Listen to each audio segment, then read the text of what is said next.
क्या आपने कभी ऐसा महसूस किया है? आप कुछ बड़ा करना चाहते हैं, सफल होना चाहते हैं, अपने परिवार को गर्व महसूस कराना चाहते हैं, लेकिन जब काम करने का वक्त आता है, आप कहते हैं कल से शुरू करूंगा। अगर ऐसा कभी हुआ है तो ये कहानी सिर्फ आपके लिए है, क्योंकि ये कहानी सिखाती है, सपने देखने वाले बहुत है, पर मेहनत करने वाले ही जीतते हैं। एक छोटे से गांव में रामू नाम का एक बहुत ही प्रतिभाशाली मूर्तिकार रहता था। उसके हाथों में जादू था, लेकिन एक समस्या थी, वो बहुत आलसी था। वो हमेशा कहता कल से काम शुरू करूंगा, अभी तो बहुत समय है। एक दिन गांव में एक महान संत आए।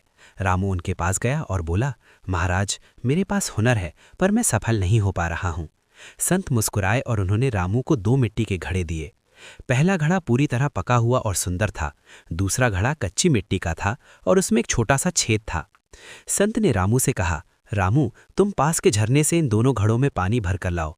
जो घड़ा पहले भरेगा और सुरक्षित आश्रम तक पहुंचेगा, वही तुम्हारी सफलता का रहस्य बताएगा। रामू झरने पर गया।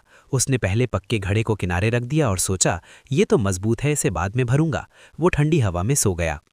जब वो जागा तो शाम हो रही थी।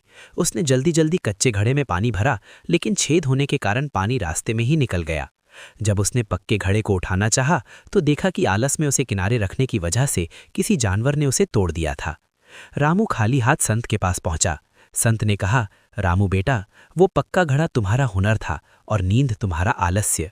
तुम्हारे पास क्षमता थी, लेकिन तुमने सही समय पर मेहनत नहीं की, और वो कच्चा घड़ा तुम्हारा अवसर था, जिसमें आलस के छेद ने सब कुछ बर्बाद कर दिया। सफलता हुनर से नहीं, बल्कि सही समय पर किए गए प्रयास से मिलती है। आलस्य उस दीमक की तरह है जो आपकी क्षमता को अंदर ही अंदर खा जाता है। अभी नहीं तो कभी नहीं। दोस्तों, कल कभी नहीं आता। अगर आप आज सो रहे हैं तो याद रखिए, कोई और उस वक्त जागकर मेहनत कर रहा है और वही आपकी जगह छीन लेगा। आज ही अपने आलस्य को त्यागें। इस प्रेरणादायक कहानी से आपको क्या सीख मिलती है, कमेंट में ज़रूर बताएं। तो मिलते हैं अगली वीडियो में ऐसी ही प्रेरणादायक कहानी लेकर। तब तक के लिए धन्यवाद।